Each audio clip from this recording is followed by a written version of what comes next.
Assalamu alaikum la famille, ravie de vous retrouver. Aujourd'hui, je vous propose la recette de goudou goudou, kata goudou goudou fait avec de la farine de riz artificielle. La farine de riz qu'on achète chez le chinois, chez les Indiens, un peu partout.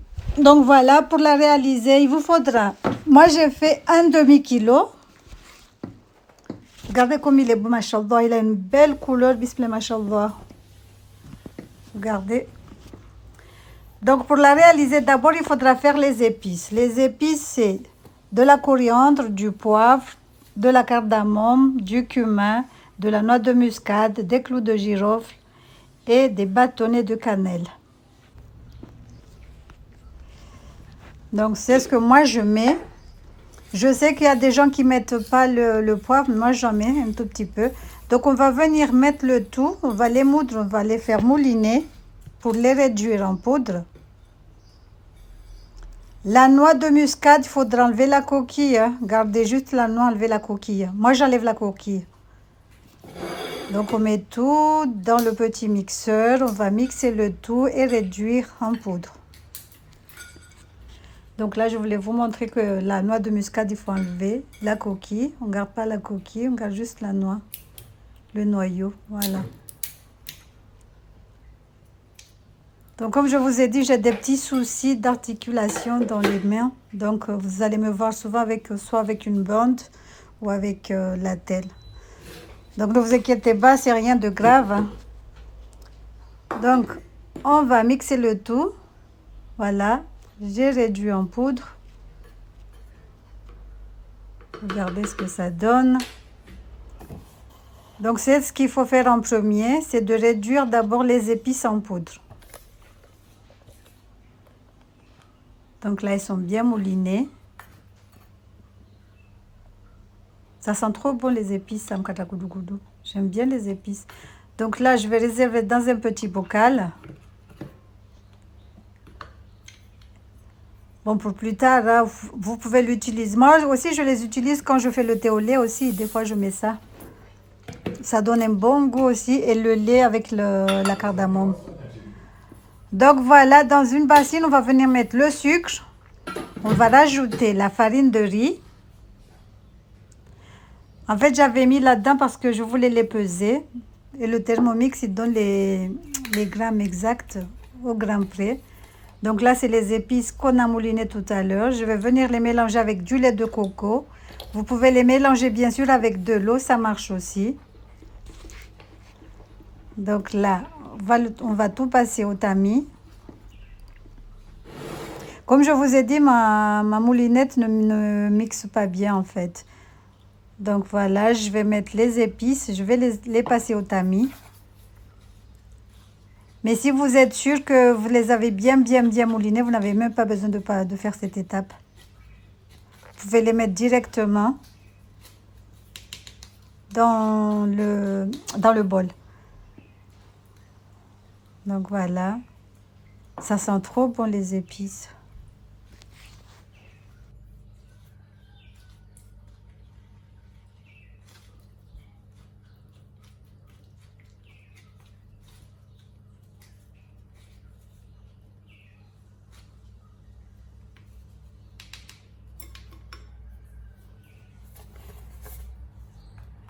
Donc ensuite, on va venir rajouter le lait de coco.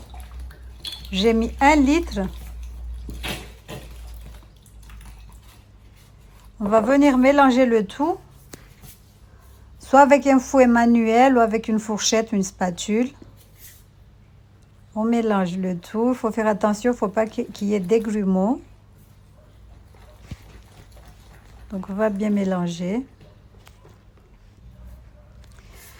Ensuite, dans une autre casserole, on va venir faire le caramel. Parce que pour faire le goudou goudou, il nous faut du caramel. Par contre, le caramel, il ne faut pas trop le laisser caraméliser. Il ne faut pas qu'il soit noir parce que vous aurez un kata goudou goudou très amer. Faites comme moi. Moi, je laisse un tout petit peu doré, légèrement doré.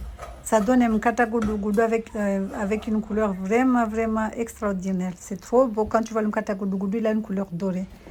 Donc voilà, moi j'éteins le feu.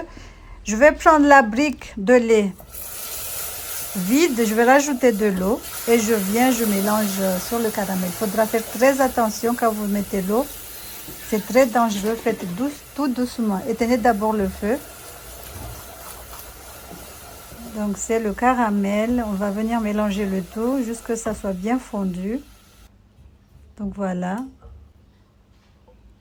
Donc on va prendre ce mélange, on va la transvaser dans notre premier mélange. Là on a mis dans la bassine, hein, là où il y a le mélange farine de riz, sucre et le lait de coco. Donc on vient, on mélange. Donc regardez la couleur.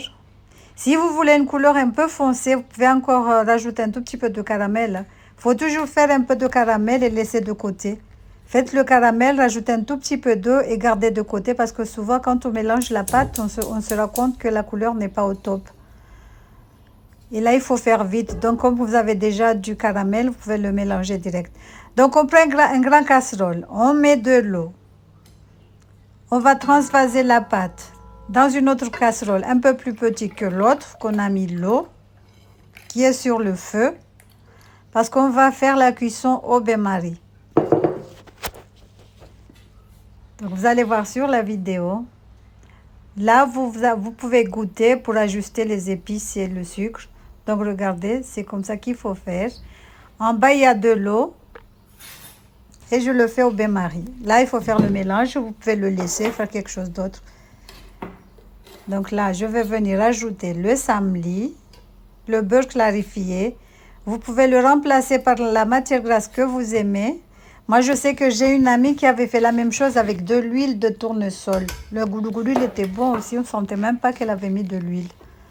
Donc, rajoutez la matière grasse que vous aimez. Même le beurre de table, ça marche aussi. La margarine, ça passe.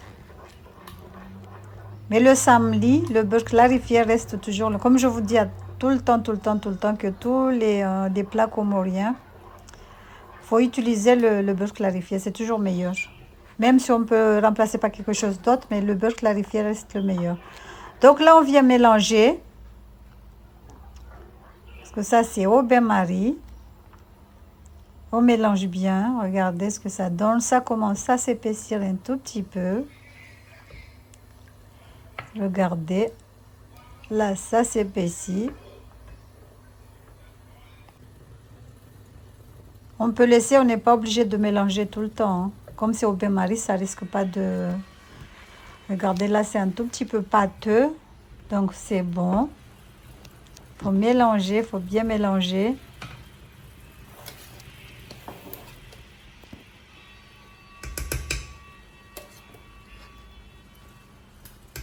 Donc, on mélange bien. On mélange. Jusqu'à ce que l'omkate commence à se faire. En Shingazija, on dit ikawa nisopangiha. Tungupanga omkate ngaufanyi hao. Bon, bref. Là, c'est bon. Là, c'est top. Je n'ai même pas besoin de rajouter du beurre clarifié.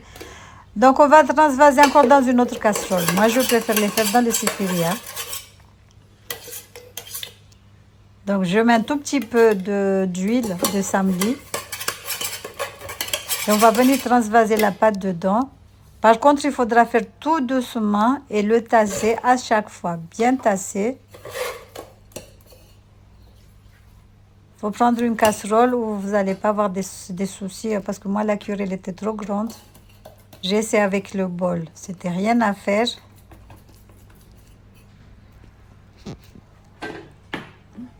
J'ai essayé avec mon truc, mon découpage non plus. Et j'ai fini par la cuillère. Donc voilà, il faudra bien tasser, bien appuyer. Parce que si vous ne tassez pas bien, vous risquerez d'avoir un goulou avec plein de trous et tout ça. Donc il faudra bien tasser. On fait la même chose avec toute la pâte. Comme je vous ai dit, rajouter progressivement, petit à petit, tasser en bien appuyant. Donc voilà. C'est un peu compliqué de faire de tasser le goudou, surtout quand la casserole elle est trop grande ou elle est trop petite plutôt. Et la cuillère elle est trop grande, tu n'arrives pas à rentrer ta main pour bien tasser. Mais bon, J'ai encore changé de cuillère, vous avez vu? Donc, on le tasse bien.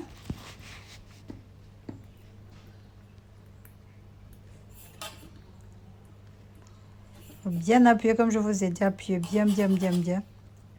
Comme ça, vous aurez un goudou bien, avec une belle forme. Donc voilà, on refait, on rajoute encore de la pâte. Je vous ai dit rajouter petit à petit, progressivement. Comme ça, vous réussirez à bien former le goudou. En tout d'autres, hambabi, sangam roshida mupangendo.